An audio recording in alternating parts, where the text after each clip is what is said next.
And now we have the Final Four. Tennessee Titans at Chiefs pops this off. Let's go to the best sportsbook page, odds page on the planet, SBRodds.com, letting us know what every sportsbook is holding right now. And this total opened up at 51.5. It's now at 53. The Chiefs opened at -7.5 and plus 100. They're now -7.5 plus 105. We did see sevens on the board in this game. For very briefly, there's a 7 right now, bookmaker and Bet365. So let's be back forth. We saw 7s in Green Bay game. It opened up. Now we have 7.5s. Let's talk about this Titans Chiefs spot. 22 Fahrenheit. Going to be cold on Sunday. Mostly sunny. 10 miles per hour is the wind. We remember Titans Chiefs earlier in the season. We remember Packers Niners earlier in the season. Why don't we just start off with this question to you guys before we break down the ins and outs of this game? Donnie Rightside, that 35-32 win, Titans Chiefs.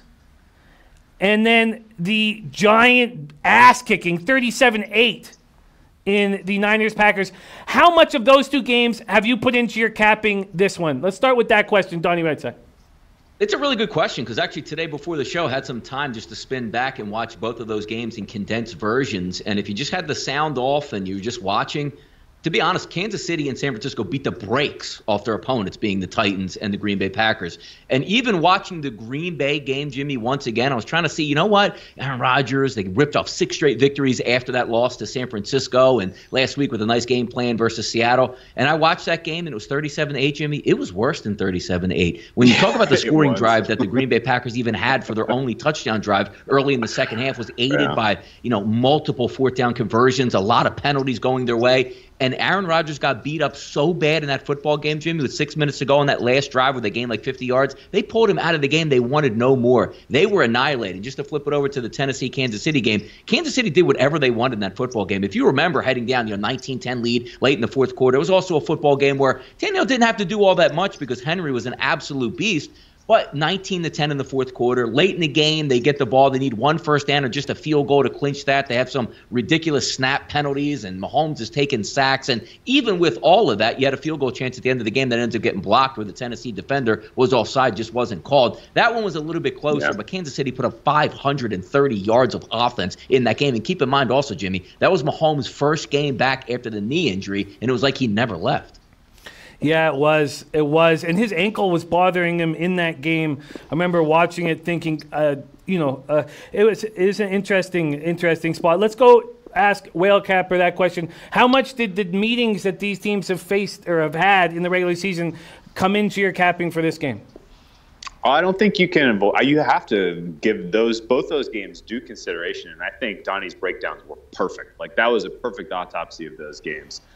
Both of them were lopsided contests, and were it not for some fluky stuff that bounced, the ball bouncing in the direction of the Titans and away from the Chiefs, I think the Chiefs get a comfortable win and cover there. All that said, though, you have to look at what worked and what didn't work in that game, and you have to assume that these coaching staffs are going to be doing what we're doing now and kind of dissecting that film and trying to learn from it, trying to adapt to it. And I think it's more important to kind of go over the San Francisco, Green Bay tape than it is to go over the Tennessee-Kansas City tape. I mean, that was a weird game. There was some fluky stuff in there. I think if you're Kansas City, you want to look at, hey, we had a double-digit lead twice and let Tennessee back in that game. We had a 7-point lead late in the fourth quarter and couldn't put them away. Like, what did Tannehill do when the chips were down against us to move the ball on us, and how are we going to stop them this time? I think that's my mindset if I'm Kansas City. If I'm Tennessee, all bets are off. Like, you're playing with house money at this point. You just kind of get your team as motivated as you can, and you run in there and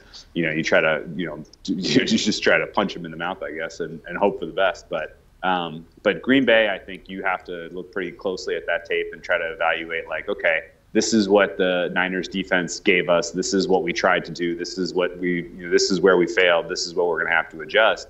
And to be honest with you, I don't give them a lot of hope to making the adjustments because we really just haven't seen Matt LaFleur be that kind of a coach in his young career. He hasn't taken, some of the lessons that he's gotten from first halves of games and implemented strong second half game plans. This is a team that comes out with one kind of idea, does well early, gets a lead, and then just kind of holds on for dear life. So I think that spells trouble for both of these road dogs as we head into the championship weekend. What a Sunday we have ahead of us, starting with Titans-Chiefs. When you look at this Titans squad, you see Tannehill throwing for 160 yards in 2 playoff wins. I mean, unheard of numbers. If you look at the cappers in our chat, Clint Richardson says Titans preparation is noteworthy. Titans preparation is noteworthy. Sure, but is this a Chiefs team that you can just simply run the ball at? If the Chiefs get up a couple scores, and we have already had that asked in the chat. The chat's already said, what happens if the Chiefs go up 14-0? Are the Titans capable of coming back? And that's a fair question. And, I don't think that they are. A.J. Brown has 13 receiving yards in the last 2 games after 1,051 during the season. The Kansas City Chiefs comeback was unbelievable, remarkable. And it wasn't just that they came back from 24 points. It's how fast they did it, how easily they did it, how it was done in a blink of an eye, how it took nothing. If you go back to that famous Bills comeback from years and years ago, that took time. That took a lot of time. That didn't just happen in 7 minutes, 8 minutes, that you didn't look down and look up and all of a sudden it was 28-24 Chiefs going to the half. It was shocking how easy they made it look. Chiefs offense now scored over 30 points in 2 straight, at least 23 and 12 straight. Kelsey was dominant. And then the big stats, Titans 5-0 against spread in their last 5 road games. Chiefs 6-0, 6-0-1 against spread in their last 7 games overall. Donnie Rightside, I have made a move on this game. It was very easy. I took the Titans plus 7.5. I've got the Chiefs at plus 375 to win the conference. I've got the Chiefs at plus 800 to win the Super Bowl. It's very simple. I'm going for a middle here, and I don't care if I don't get it. I didn't bet very much on it. $175. Go for a middle here. That's all I've done. Donnie, have you made a move on side or total Titans-Chiefs? I have not done so yet, but there's some key indicators here that we're going to take a look at what changed up, as you talked about, from that previous game where basically Kansas City did whatever they wanted to, and Whale Capper put it best. Couple fluky plays, 70-yard runs by the running back, which, again, could happen again because he's been on fire. But let's take a look at that game and what was different there. Jayon Brown was inactive for that game. He might be back for this one after missing the previous week with the shoulder injury. Corey Davis missed that first game versus Kansas City, and Jarrell Casey, the best defensive lineman on that football team, missed that game and to start. Also looking at Kansas City, let's not forget they were dinged up as well. Right guard Tardif was down, and as well as Eric Fisher missed that football game, and Kendall Fuller, the cornerback, and Patrick Mahomes coming back in his first football game. And let's also keep in mind, Kansas City punted 1 time in that football game versus Tennessee, and that was a drive that gained 40 yards over 9 plays that stalled out at about the 40-yard line.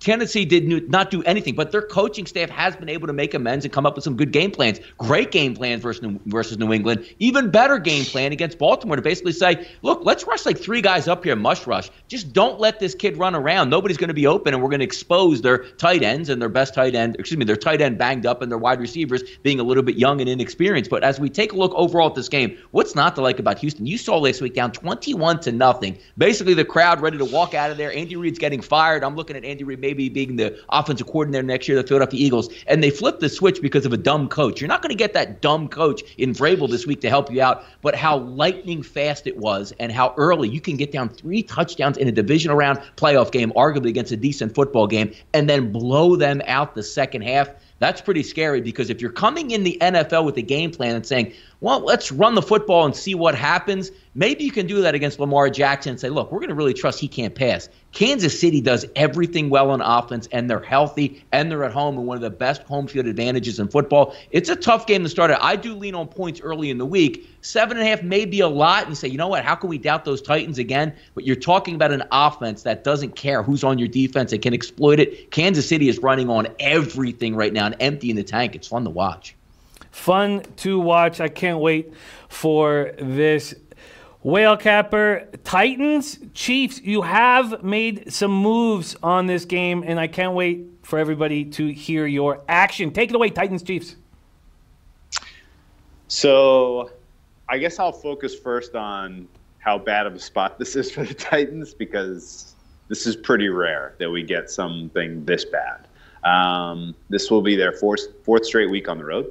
They finished the season week 17 on the road at the Houston Texans. Obviously, that was not a very highly competitive game, but they go from playing at Texans, at New England, at Baltimore, and now at KC. That is a 4-game road stretch that is just hellaciously bad in terms of travel, in terms of physicality, in terms of level of competition. This is, if they were to come up with a cover or a win even here, it would be one of the most improbable and impressive runs I think we will have seen in football in the modern age. Like, these are not pushover teams. These are incredible teams that they've been able to go toe for toe, punch for punch, and come away with victories. And so, I kind of, we'll have to just bow down and respect the masterfulness of Mike Vrabel and Art Smith and this Tennessee Titans team if they come away with the win here. I just am not seeing how it's possible that they do.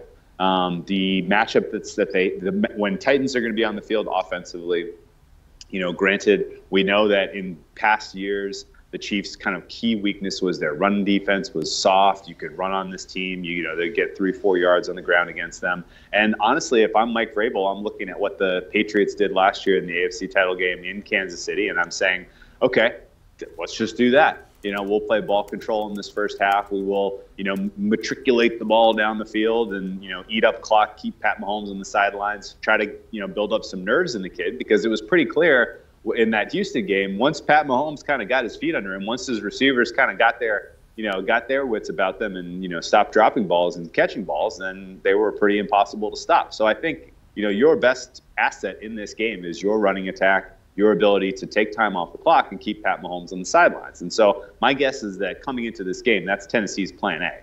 Plan A for Tennessee on defense is, hey, we're going to limit the big plays. We're going to just, try to keep Mahomes a little bit contained into the pocket, and just try to, play the situational football that worked so well for us against Baltimore.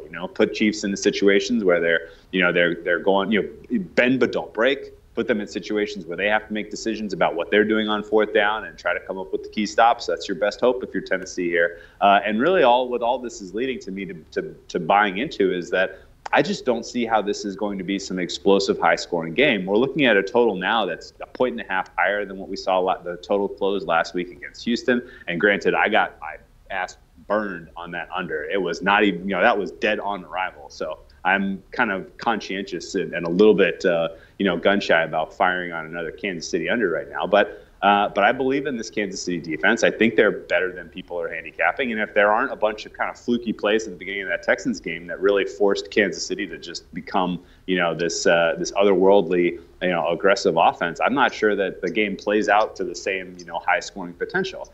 That said, combining kind of the idea that Tennessee is going to come in and try to play ball control with the idea that, that Kansas City may have some nerves early on here. They haven't been in this situation very often. They were nervous as hell last year against the Patriots in the first half. There's no doubt about that in my mind.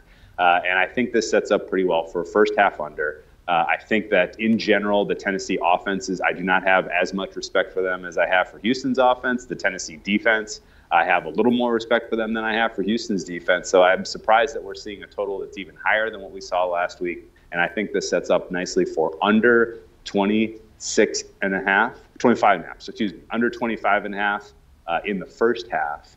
And I played that for plus 102. And I'm given some serious consideration to getting involved in the full game under as well. A little bit concerned about kind of there being some latent confidence in Tannehill that he can kind of get back into this game through the passing attack, given that they were able to come back 3 times against this team the first time they played, which I think is kind of leaning me more towards making a move on the first half under than the full game under. But I do think Kansas City gets the win here. I do think they cover. I just don't have quite as enough of an edge to make a legitimate play on those sides. So I'm going to stick to first half under here and cross my fingers for a slow start in the early game.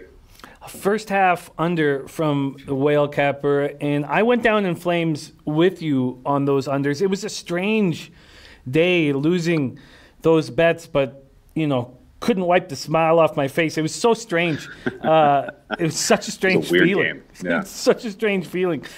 So we have Whale Capper on the first half under. Then we have Tomarino Tomor on the over. We have Gas Station Sushi Max betting the over in the Chiefs Titans first half. Donnie, right side, if you had a free play to make on this total, first half or full game, what would it be? I probably would make a play on the game total going over. Also, keep in mind, I know it's circulating around the chat. In the first game that they played, they had 4 sacks, the Kansas City Chiefs did, against Ryan Tannehill. 2 of those sacks came from Jones, which might not play in this football game, and also another sack from Agba, who's on IR. So 3 of those 4 sacks have been taken away. It's hard because when it's one of those things where we joked about all year, like Tampa Bay, where you just it just doesn't make sense when you take their unders. When you had Kansas City under, they dime things out so well, and you even saw them get extreme. They didn't even score a point in the first quarter and put up 50 points, which always brings me back to Bill O'Brien, going for the field goal in the first half and going for the fake punt. Say, well, we needed to put up 50 points in that game, but you didn't really try and get some effort in there. It's hard for me to take it because, if we're getting some wind, maybe some rainy conditions or something like that, I would lean towards it. But just because it's going to be 22, 23 degrees, not much wind out there, these two teams can really gear up when they need to. But I think Kansas City pushes the pace, even though you say, well, hey, Tennessee wants to slow the game down. And that running back, man, big breaks, big runs, big gains, play action turns off it. It's hard for me to take the under. I would lean the over here, Jimmy. Wow.